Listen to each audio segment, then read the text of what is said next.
안녕하세요. 저희는 임팩입니다. 안녕하세요. 임팩 회장 김기원, 부회장 김유성입니다.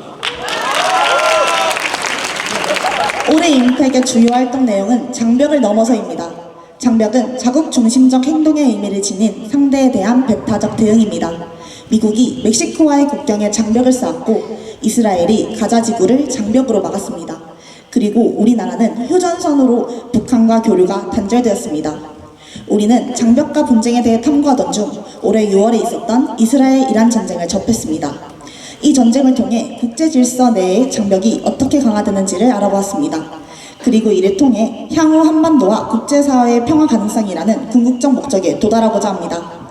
어떻게 이스라엘-이란 전쟁에서 시작된 논의가 앞으로의 한반도 그리고 국제평화에 도달하는지 궁금하지 않으신가요? 우리 임팩의 발표를 통해 이 흐름에 대한 통찰을 여러분들과 공유하고자 합니다. 그럼 지금부터 임팩의 발표 시작하겠습니다. 하나, 둘, 셋, 고고싱! 먼저 이란과 이스라엘의 전쟁 양상에 대해 말씀드리겠습니다. 작전명 라이징 라이언, 일어서는 사자. 뉴스에서 보시다시피 올해 6월 이스라엘이 이란에 200여 대의 전투기를 동원해 300발 넘는 폭탄을 투하하여 이란의 핵 농축 시설이 집중 피격당했습니다. 이란 혁명수비대 총사령관과 같이 고위 군사 관련뿐만 아니라 이란의 핵 물리학자들까지 핵과 관련 있는 고위 간부가 사망하였습니다. 그렇다면 이란과 이스라엘이 심각한 갈등 관계에 서게 된 이유는 무엇일까요? 현재 이란은 핵무기 9개에서 10개 분량인 60% 고농축우라늄 408.6kg을 보유하고 있습니다. 이러한 이란의 핵개발 현황을 기반으로 국제원자력기구인 IAEA는 이란이 핵 확산 금지 조약에 대하여 비준수하였다고 결의하였습니다. 또한 미국이 핵협상을 진행하였고 이란과 UN 고위급 회의에서 팔레스타인의 국가인정 관련 안건이 다루어졌기 때문에 외교적으로 고립된 상태인 이스라엘의 경우 이란 침공은 자국의 안보를 확보하고 국제사회의 신임을 얻을 수 있는 기회로서 작용할 수 있는 요소입니다. 그렇다면 도대체 미국은 왜 이렇게까지 이란의 핵개발을 저지하려는 걸까요? 그 이유를 알기 위해서는 우선 과거로 돌아가야 합니다. 여러분, 2001년 9월 11일 미국에서 무슨 일이 있었는지 아십니까? 네, 맞습니다. 바로 9.11 테러죠. 미국은 이 사건 이후 대테러 전쟁을 외교안보 정책의 핵심으로 설정하였는데요. 그리고 3개월 뒤 2002년 1월 미 대통령 부시 미국의 연설에서 테러를 지원하는 세 국가를 가리키며 쓴 말이 있는데요. Axis of Evil, 바로 악의 축입니다. 그럼 악의 축으로 지정된 국가들에 대해 살펴보겠습니다. 첫 번째 국가는 이라크입니다. 대량 살상 무기 프로그램 운영 의혹을 받은 이라크는 테러 단체를 제공할 수 있다는 우려로 악의 축으로 지정되었습니다. 두 번째 국가는 이란입니다. 이란은 핵개발 의혹 및 테러 단체 지원 혐의가 존재하였기 때문에 악의 축으로 지정되었습니다. 그렇기 때문에 이란은 현재까지도 핵과 관련된 제재를 받고 있는 것입니다.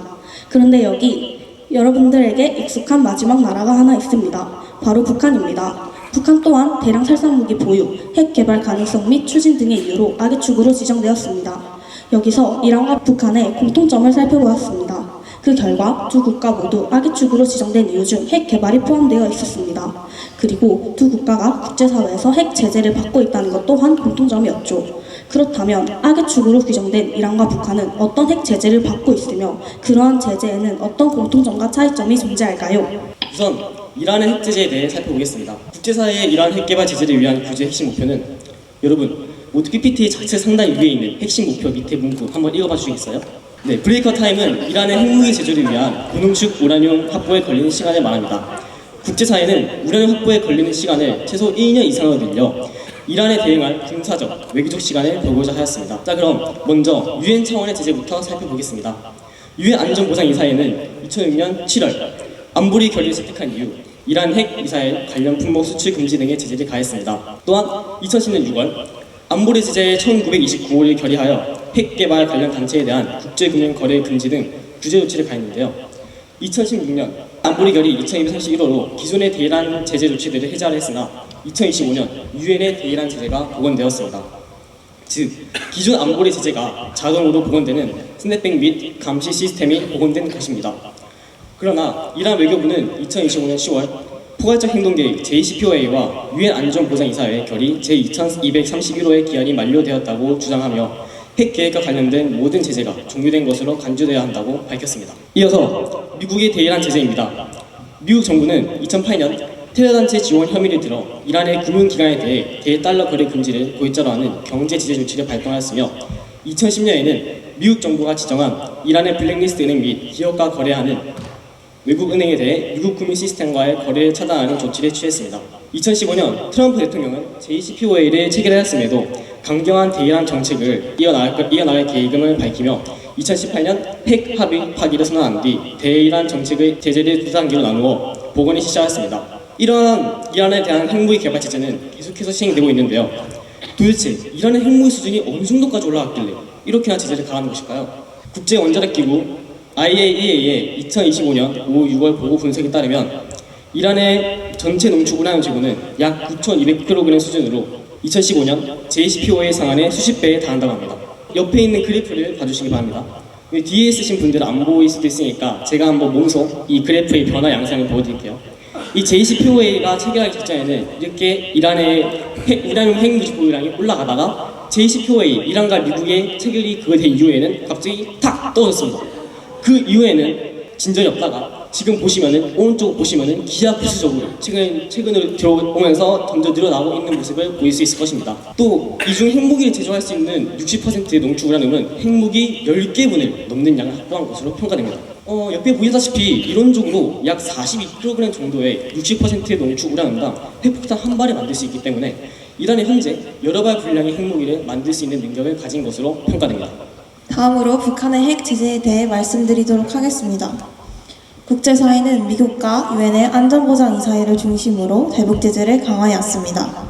먼저 미국의 대북 제재의 변화 양상에 대해 알아볼까요? 2005년 미국은 애국법에 따라 방코델타 아시아은행에 예치된 북한 자금 2,500만 달러, 하나로 약 370억을 동결 조치하였습니다. 이후 동결 조치는 해제되었지만 세컨더리 보이콧, 즉 제재 대상 국가인 북한과 거래하는 제3국의 은행 또는 기업을 제재하는 조치를 유지하였습니다.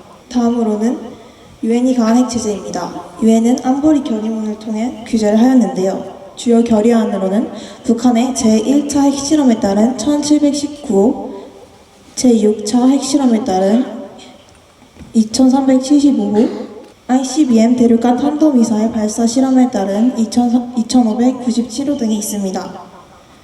각 결의의 내용은 주로 핵 관련된 무기 거래 금지, 관련 기업의 금융자산 동결 등이 있고, 추가적인 내용으로는 북한의 섬유 유출 금지, 대북 정유 제품 공급 감축, 해외 파견된 북한 노동자들 송환 등이 있습니다. 이처럼 국제사회는 지난 20여년간 지속적인 대북 제재를 통해 북한에게 경제적, 국가적인 압박을 가해오며 핵 개발을 억제하려고 노력해왔습니다. 이런 핵 관련 제재들에서 알 수 있듯 현재 이란과 북한은 국제사회에서 공통적으로 핵 문제의 기책 당사자로 언급되고 있으며 그 이유는 크게 세 가지로 나눌 수 있습니다. 먼저 NPT와 IAEA 의무 위반입니다. 이란과 북한은 모두 핵 확산 금지 조약인 NPT 가입국이었습니다. NPT 가입국은 핵무기를 보유하지 않는 대신 모든 핵활동을 IAEA 사찰과 검증하에 두어야 할 법적 의무를 가집니다. 그러나 이란은 안전보장협정에 서명했음에도 불구하고 IAEA가 요구한 충분한 신고와 투명한 사찰 의무를 충족하지 못했습니다. 북한 역시 NPT 체제에서 문제를 일으켰습니다. 북한은 1974년 IAEA에 가입하였으며 IAEA는 북한의 미신고 시설 2곳에 대한 특별사찰 수락 촉구 결의안을 채택하여 북한을 압박하였습니다. 그러나 북한은 이를 거부하고 NPT 탈퇴를 선언하며 제1차 핵위기가 발생하였습니다. 다음은 유엔 안보리 결의 불이행입니다. 유엔 안보리 결의는 국제법상 구속력을 가지며 이를 이행하지 않는 것은 국제질서에 대한 혼란을 일으키는 행위입니다. 유엔은 이란에게 핵과 관련된 조치를 요구하였으나 이란은 이러한 요구를 제대로 이행하지 않았습니다. 북한의 경우도 마찬가지입니다. 안보리 결의 1718호는 북한의 핵 제재에 대해 규정하고 있습니다. 이후의 결의들도 북한의 핵실험 등이 기존 결의 위반임을 명시하고 있으나 지켜지지 않았습니다. 마지막으로는 국제평화와 안보에 대한 위협입니다. 이란과 북한이 핵무기를 유지하거나 확대할 경우 주변국들 역시 핵무장 또는 핵잠재력을 확대할 가능성이 높습니다. 또한 두 국가는 과거 미사일과 무기 기술을 타 국가에게 수출하거나 지원한 전력이 지속적으로 지적되어 왔습니다. 실제로 우간다는 북한으로부터 군사적 지원을 받은 국가 중 하나이며 이는 북한이 제3세계 국가와 군사협력을 매개로 영역을 넓히고 있음을 시사합니다. 종합하면 NPT 및 IAEA 의무 위반, 유엔 안보리 결의 반복적 불이행, 국제평화와 안보에 대한 구조적 위협으로 인해 두 국가의 핵 문제는 국제법과 국제비핵장 체제에 대한 명백한 규칙 사유로 평가됩니다. 이처럼 미국은 대북 제재에 진심인 것을 알 수 있는데요.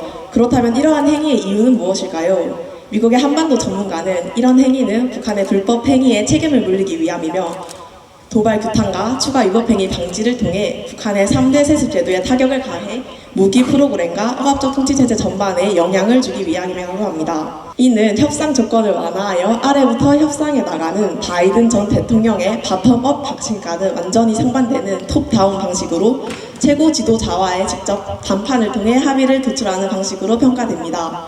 즉, 미국의 대북 제재는 북한의 불법 행위에 책임을 물리기 위한 것으로 톱다운 방식을 채택하였습니다. 앞서 말했듯이 북한은 대북 제재를 지키지 않았고 저희는 그 이유가 그동안 핵 제재의 목표가 비핵화였기 때문이라고 생각합니다. 그 사례로 제3차 남북정상회담의 의제를 잠깐 볼까요? 지금까지는 총 3번의 남북정상회담이 있었습니다. 첫 번째로 2000년도에 제1차 남북정상회담, 두 번째로는 2007년에 제2차 남북정상회담, 마지막으로 2018년에 제3차 남북정상회담이 있었습니다. 제3차 남북정상회담의 의제를 잠깐 보시면 한반도 평화 구축에 대한 내용이 모두 비핵화를 위한 것임을 알 수 있습니다. 이처럼 북한의 비핵화를 평화 이루기 필수로 여겼고 북한에게 비핵화를 요구해왔습니다. 하지만 북한은 비핵화가 자국의 안보 위협이라고 판단하였고 제3차 남북정상회담의 합의 내용은 지켜지지 않았습니다. 이를 통해 저희는 비핵화에서 벗어나 새로운 핵 타협점을 도출하고자 합니다.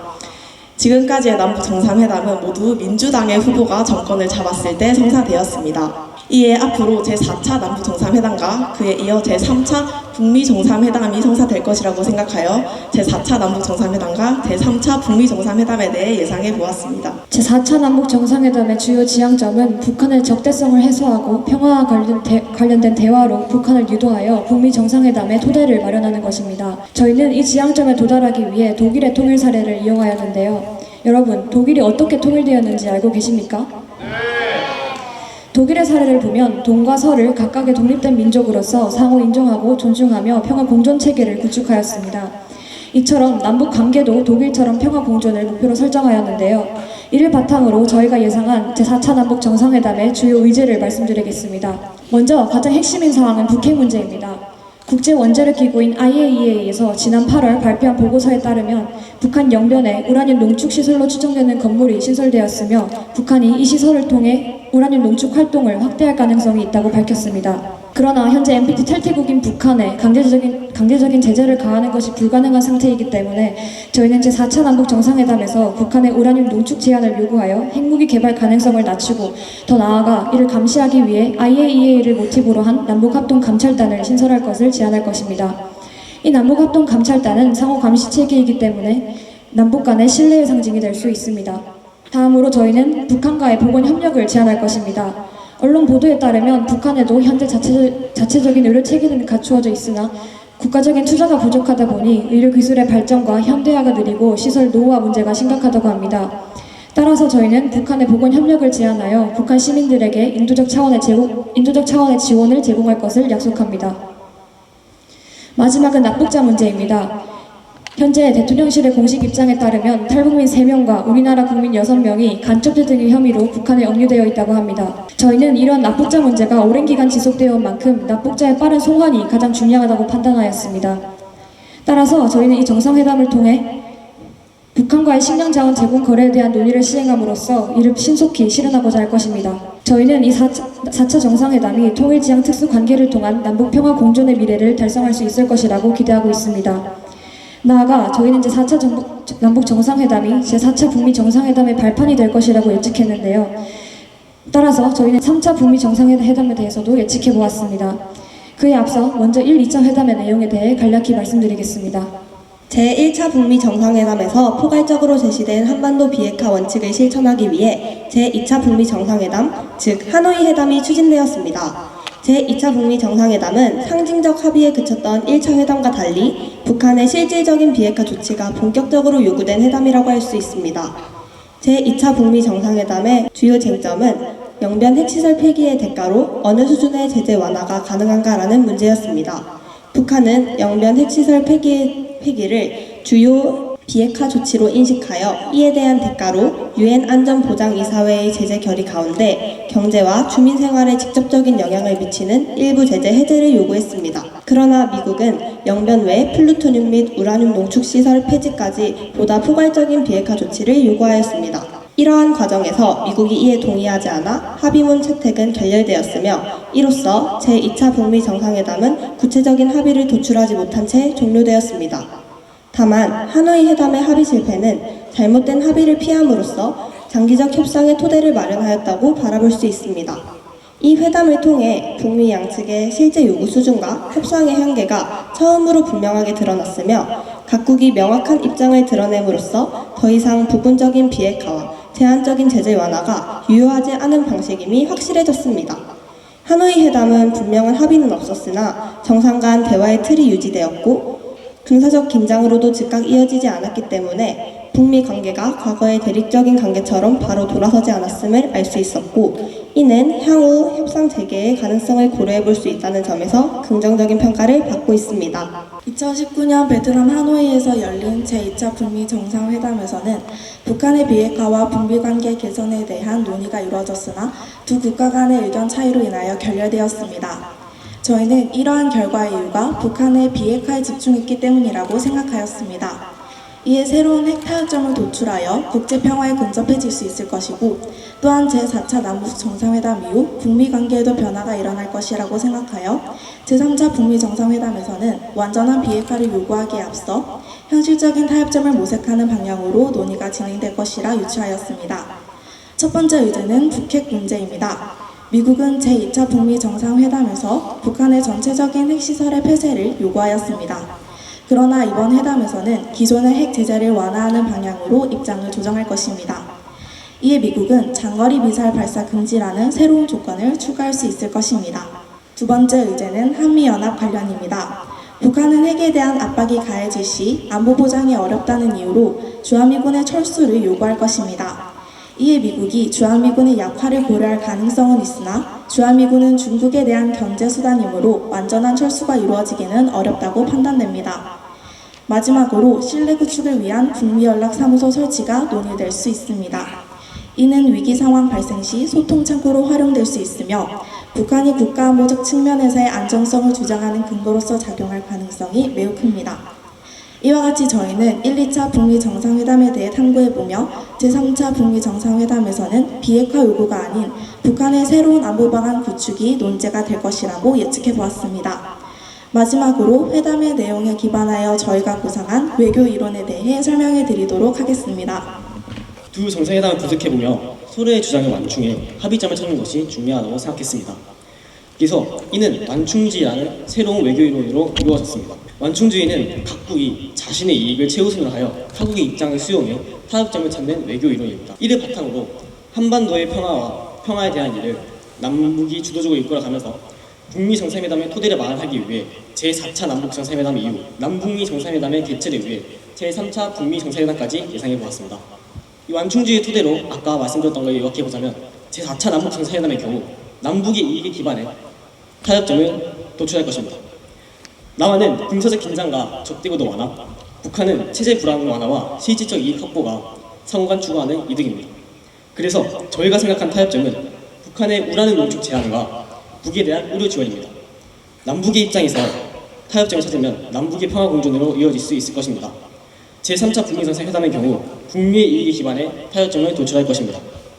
미국은 비핵화 대신 북한 핵에 대한 제재 강화 그리고 군사적 위험을 관리함으로써 자국의 안보를 공고히 하고자 할 것입니다. 북한은 핵 제재로 인한 안보의 공백을 채우고 국제사회에서 국가의 지위를 인정받고자 할 것입니다. 이에 따라 양국의 타협점은 북한의 새로운 안보체계 구축과 핵 제재일 것이라고 예측해보았습니다. 저희가 고안한 새로운 외교 이론인 완충주의를 바탕으로 미래에 발생할 제4차 남북정상회담 그리고 제3차 북미정상회담에 대해서 논의했고 각 안건에 따른 각국의 이익과 타협점에 대해서 예측해보았습니다. 다가올 제4차 남북정상회담과 제3차 북미정상회담이 이러한 완충외교 속에서 새로운 타협의 가능성을 만들어낸다면 한반도의 평화는 지속가능한 질서가 될 것입니다. 한반도와 국제사회가 참고할 수 있는 평화의 방향성을 저희가 제시해보았습니다. 만약 앞으로 실제 남북, 북미, 남북미 정상회담이 성사된다면 오늘의 우리 임팩 발표를 떠올리면서 뉴스를 보시는 건 어떨까요? 이상 임팩 발표 마치겠습니다. 지금까지 임팩이었습니다. 감사합니다.